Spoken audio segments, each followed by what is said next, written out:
121. A nurse is assessing a patient with COPD. Which finding indicates a need for immediate intervention? A. Oxygen saturation of 87%. B. Respiratory rate of 32 breaths per minute. C. Clear sputum production. D. Blood pressure of 128/78 mmHg. Answer.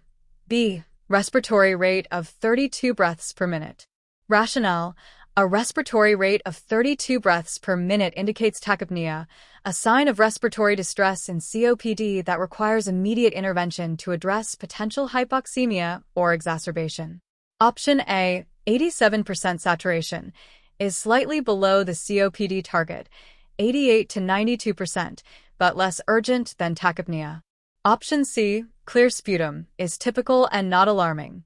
Option D, blood pressure, is normal. 122. A patient with COPD is prescribed ipratropium via inhaler. What should the nurse teach the patient about its purpose? A. It provides immediate relief for acute dyspnea. B. It prevents bronchospasm with regular use. C.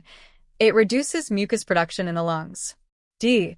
It increases oxygen saturation directly. Answer. B. It prevents bronchospasm with regular use. Rationale. Ipratropium, a short-acting anticholinergic, is used regularly to prevent bronchospasm by relaxing airways. Option A is incorrect as it's not a rescue inhaler, e.g., albuterol is. Option C is incorrect as it doesn't reduce mucus. Option D is incorrect as it improves airflow, not oxygen saturation directly. 123. The nurse is caring for a patient with COPD who reports chest pain during breathing. What should the nurse assess first? A. Recent meal intake. B. Respiratory status and oxygen saturation. C. Blood glucose levels. D. Skin integrity. Answer. B. Respiratory status and oxygen saturation. Rationale. Chest pain during breathing in COPD may indicate exacerbation, pneumothorax, or infection, so assessing respiratory status and oxygen saturation is the priority. Option A, meal intake, is unrelated.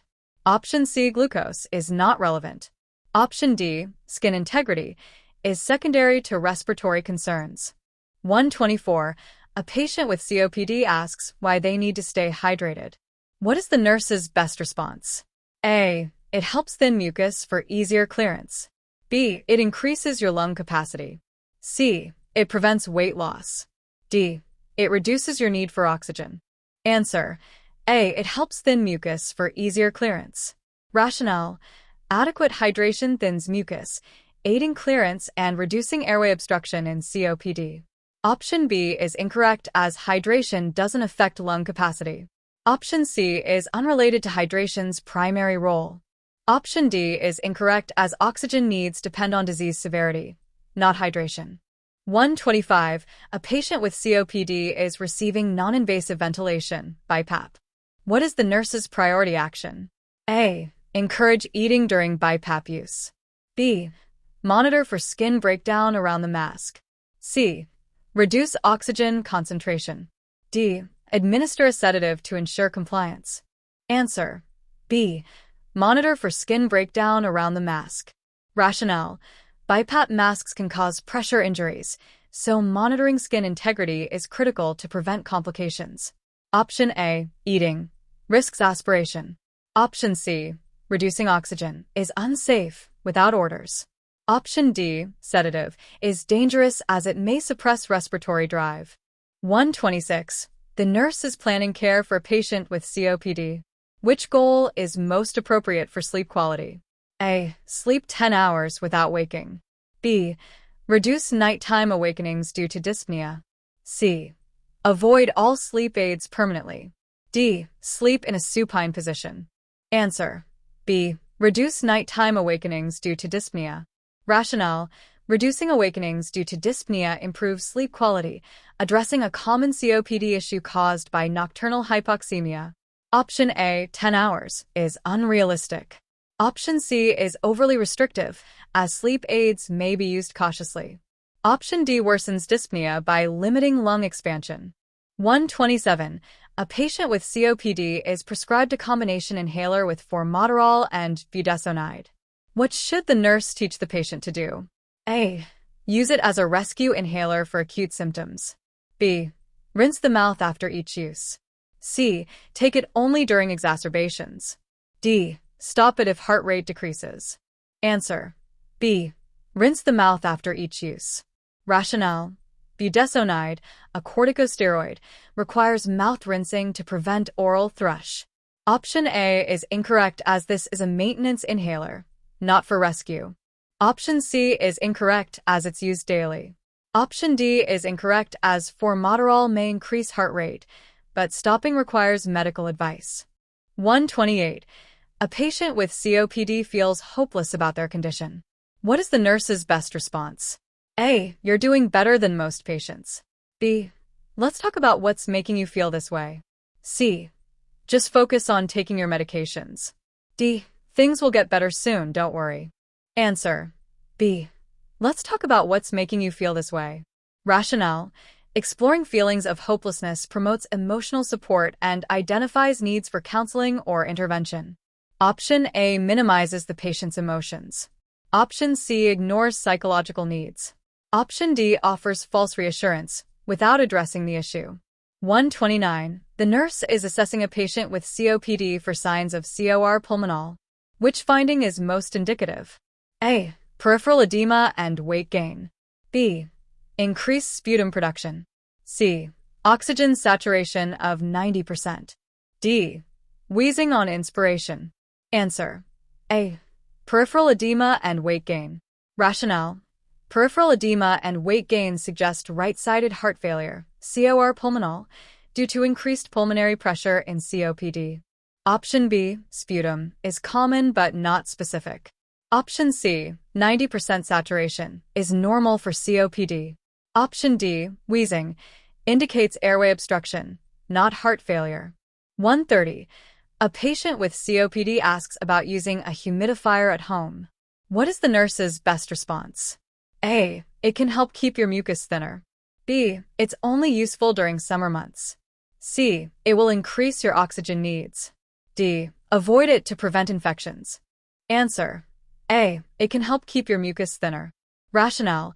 A humidifier adds moisture to air, thinning mucus and aiding clearance in COPD. Option B is incorrect, as it's useful year-round. Option C is incorrect, as it doesn't affect oxygen requirements. Option D is incorrect if the humidifier is cleaned properly to prevent bacterial growth. 131. A patient with COPD is prescribed salmeterol. What should the nurse monitor for?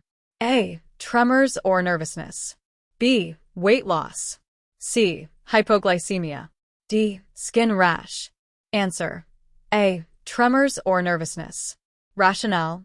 Salmeterol, a long-acting beta agonist, can cause tremors or nervousness due to its stimulant effects.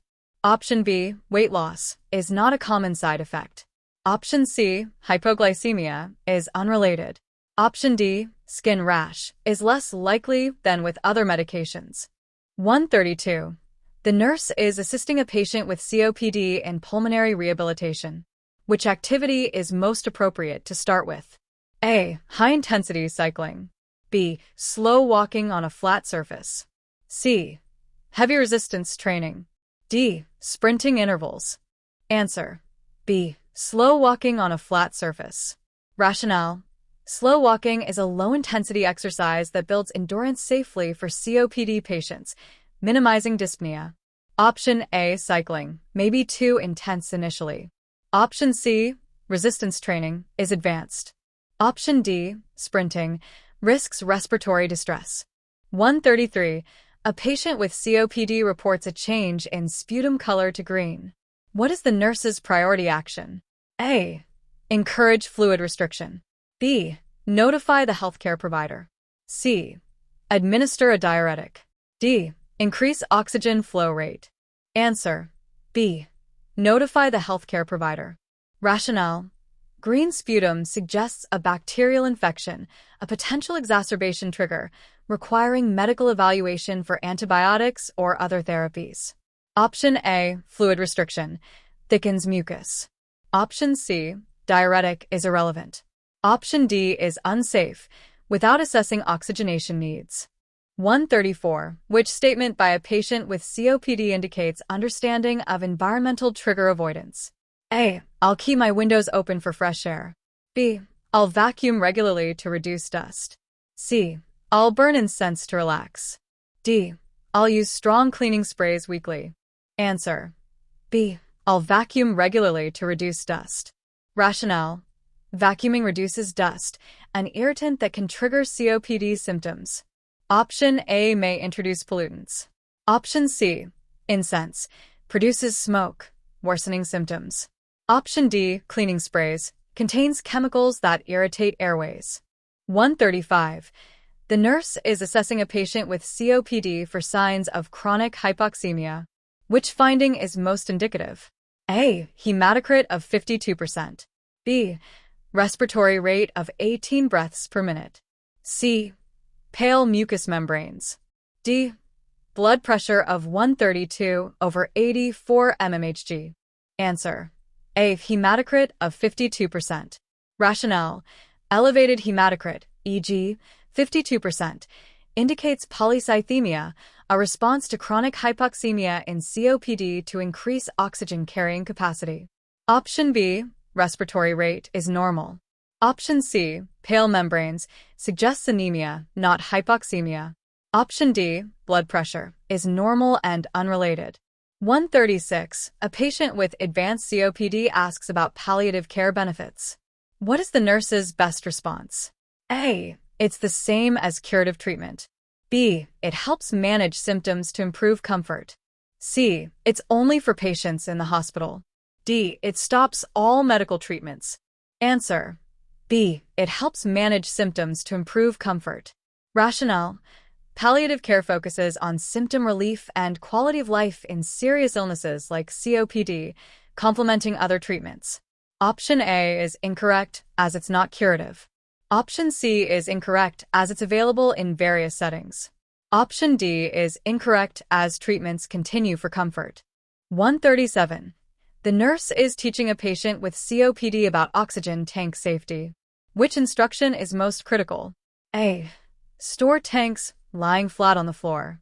B. Keep tanks away from heat sources. C. Use oxygen only during sleep. D. Cover tanks with heavy blankets.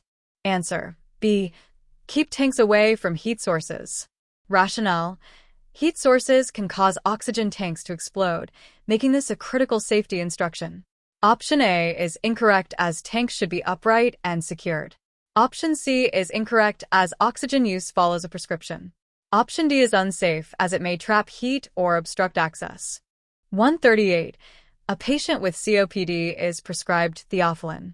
What should the nurse teach the patient to report? A. Improved energy levels. B. Nausea or rapid heartbeat. C. Increased sputum production. D. Better appetite. Answer: B. Nausea or rapid heartbeat. Rationale: theophylline has a narrow therapeutic range, and nausea or rapid heartbeat indicate potential toxicity, requiring prompt reporting. Option A, energy, is a positive effect. Option C, sputum, is expected in COPD. Option D, appetite, is not a concerning side effect. 139. Which position should the nurse place a patient with COPD experiencing acute dyspnea? A. Supine with head flat. B. Sitting upright with arms supported. C. Lying on the right side. D. Prone with knees bent. Answer: B. Sitting upright with arms supported. Rationale: sitting upright with arms supported, tripod position, maximizes lung expansion and reduces breathing effort in acute dyspnea. Option A restricts diaphragm movement. Option C limits chest expansion. Option D is impractical and may worsen breathing. 140. The nurse is evaluating a patient with COPD after teaching about infection prevention. Which action indicates understanding? A. Avoiding hand washing to save time. B. Getting an annual flu vaccine. C. Visiting crowded places during flu season. D. Stopping nebulizer cleaning. Answer: B. Getting an annual flu vaccine. Rationale: An annual flu vaccine reduces the risk of influenza, a common exacerbation trigger, showing understanding. Option A increases infection risk. Option C exposes the patient to viruses. Option D risks bacterial growth in equipment. 141. A nurse is assessing a patient with COPD. Which finding suggests an acute respiratory infection? A. White sputum production. B. Fever and chills. C. Oxygen saturation of 90%. D. Chronic barrel chest. Answer: B. Fever and chills. Rationale: fever and chills indicate a possible respiratory infection, a common trigger for COPD exacerbations. Option A, white sputum, is normal in stable COPD and less suggestive of infection than colored sputum. Option C, 90% saturation, is within the COPD target range. Option D, barrel chest, is a chronic finding, not acute. 142. A patient with COPD is prescribed a short-acting bronchodilator. What should the nurse teach the patient about its use? A. Use it daily to prevent symptoms. B. Use it as needed for acute dyspnea. C. Take it with meals to reduce side effects. D. Stop it if sputum production increases. Answer: B. Use it as needed for acute dyspnea. Rationale: short-acting bronchodilators, e.g., albuterol, are rescue medications used as needed for acute dyspnea. Option A is incorrect, as long-acting bronchodilators are for prevention. Option C is incorrect, as they're not taken with meals.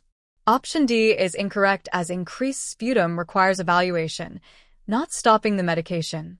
143. The nurse is caring for a patient with COPD who reports difficulty breathing at night. What should the nurse assess first? A. Recent caffeine intake. B. Oxygen saturation level. C. Room temperature. D. Blood pressure. Answer: B. Oxygen saturation level. Rationale: difficulty breathing at night in COPD is often due to nocturnal hypoxemia, so assessing oxygen saturation is the priority.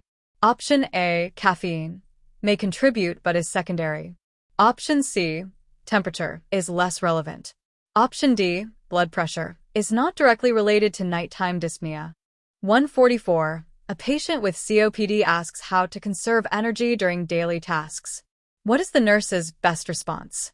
A. Do all tasks quickly to save time. B. Use a shower chair while bathing. C. Avoid using assistive devices. D. Schedule activities only at night. Answer: B. Use a shower chair while bathing. Rationale: a shower chair reduces energy expenditure during bathing, a high-effort task for COPD patients, minimizing dyspnea. Option A, quick tasks, increases fatigue. Option C is incorrect, as assistive devices conserve energy. Option D limits flexibility and may disrupt sleep. 145.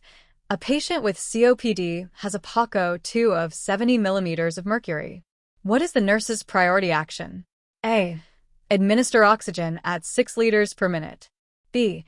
Notify the healthcare provider immediately. C. Encourage deep breathing exercises.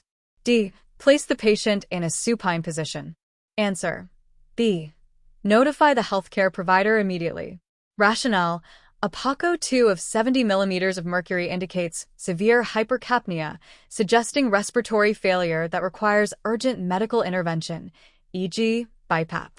Option A is unsafe, as high oxygen may worsen CO2 retention. Option C is ineffective in severe cases. Option D restricts breathing. 146. The nurse is planning care for a patient with COPD. Which nutritional goal is most appropriate? A. Consume 3,000 calories daily. B. Achieve adequate protein intake. C. Limit all carbohydrates.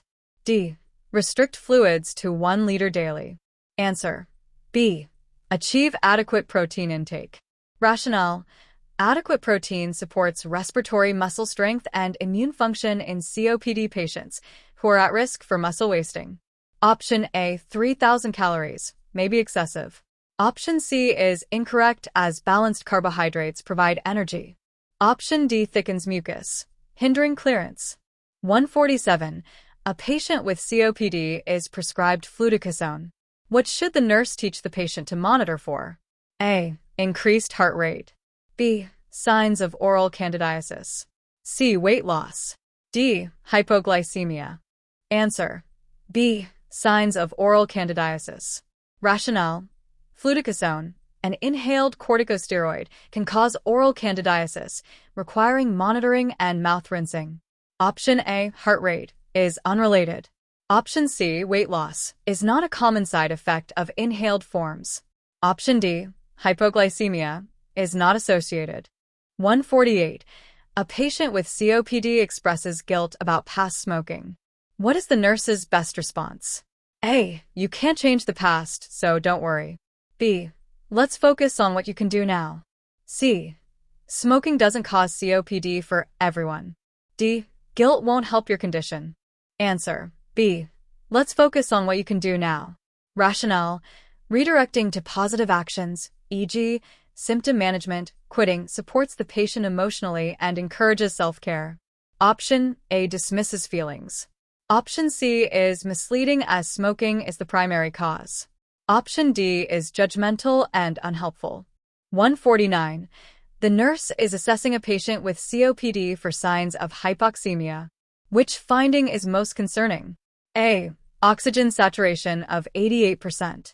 B. Restlessness and confusion. C. Respiratory rate of 20 breaths per minute.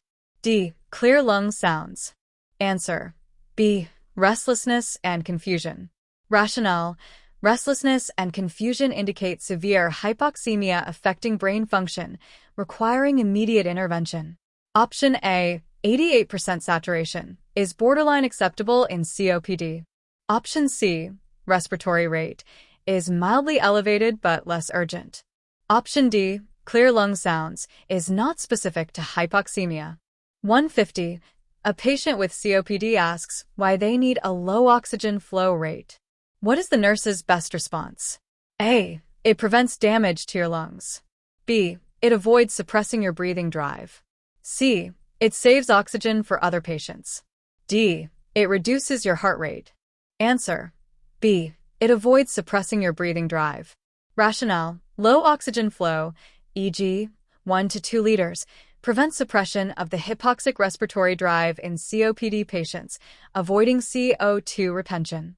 Option A is incorrect as low flow doesn't directly protect lungs. Option C is irrelevant. Option D is incorrect as oxygen doesn't primarily affect heart rate. 151. A patient with COPD is prescribed a combination inhaler with tiotropium and olodaterol. What should the nurse teach the patient? A. Use it only during acute dyspnea. B. Inhale it once daily as prescribed. C.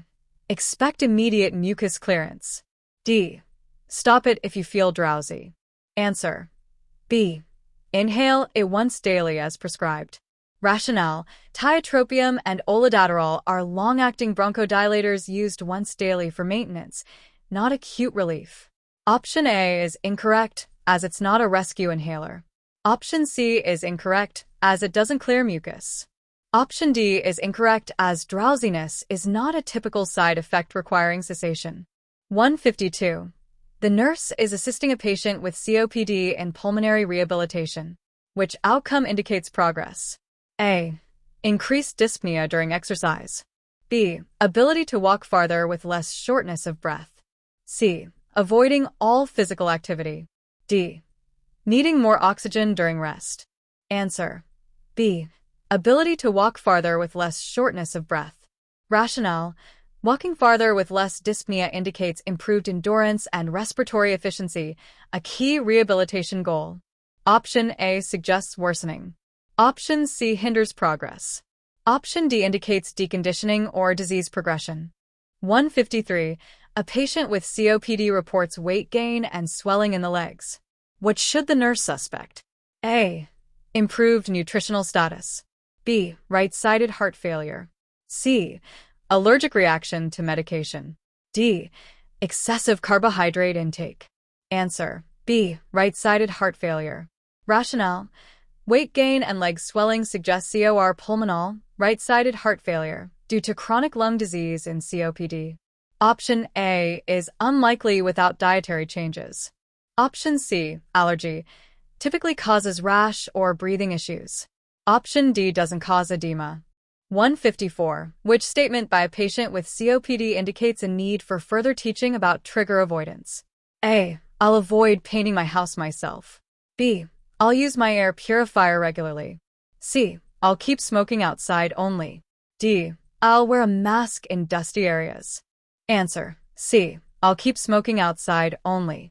Rationale: smoking, even outside, worsens COPD and triggers exacerbations, indicating a need for further teaching. Options A, B, and D are correct. Avoiding paint fumes, using air purifiers, and wearing masks reduce irritant exposure. 155.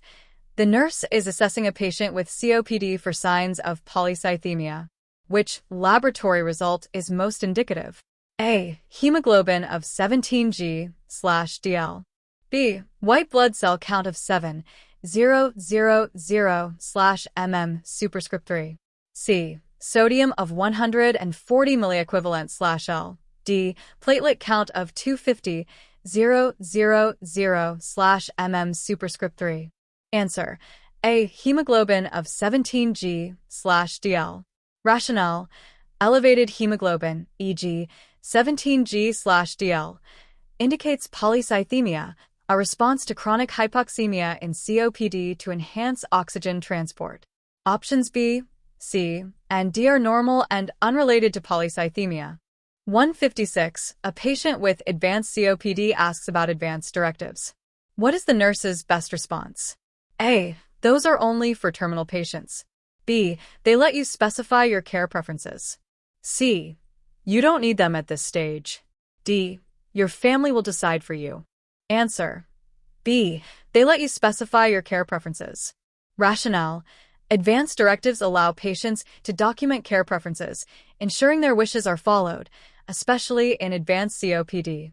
Option A is incorrect as they apply to any serious illness. Option C dismisses the patient's initiative. Option D undermines autonomy. 157. The nurse is teaching a patient with COPD about nebulizer use. Which instruction is most important? A. Use it only during the day. B. Clean the equipment after each use. C. Store it in a warm, humid place. D. Share it with family members. Answer: B. Clean the equipment after each use. Rationale: cleaning the nebulizer prevents bacterial growth, reducing infection risk. Option A is incorrect as use follows a prescription. Option C promotes mold growth. Option D is unsafe due to cross-contamination. 158. A patient with COPD is prescribed roflumilast. Which should the nurse monitor for? A. Diarrhea or nausea. B. Increased oxygen saturation. C. Elevated blood pressure. D. Improved sleep quality. Answer: A. Diarrhea or nausea. Rationale: roflumilast commonly causes gastrointestinal side effects like diarrhea or nausea, requiring monitoring. Option B is not a direct effect. Option C, blood pressure, is unrelated. Option D, sleep, is not a typical outcome of roflumilast. 159. Which intervention is most effective for a patient with COPD experiencing anxiety-related dyspnea? A. Administer a high-dose bronchodilator. B. Teach guided imagery techniques. C. Increase oxygen to 5 liters per minute. D. Encourage rapid, deep breathing. Answer: B. Teach guided imagery techniques. Rationale: guided imagery reduces anxiety, which can exacerbate dyspnea, without risking respiratory complications. Option A may not address anxiety. Option C is unsafe without orders, risking CO2 retention. Option D worsens dyspnea and anxiety. 160. The nurse is evaluating a patient with COPD after teaching about exacerbation prevention. Which action indicates understanding?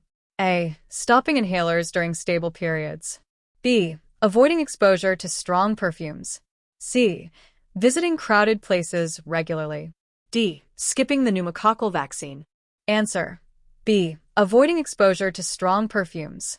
Rationale: avoiding strong perfumes prevents airway irritation, reducing exacerbation risk, showing understanding. Option A risks symptom recurrence. Option C increases infection risk. Option D is incorrect as vaccines are essential.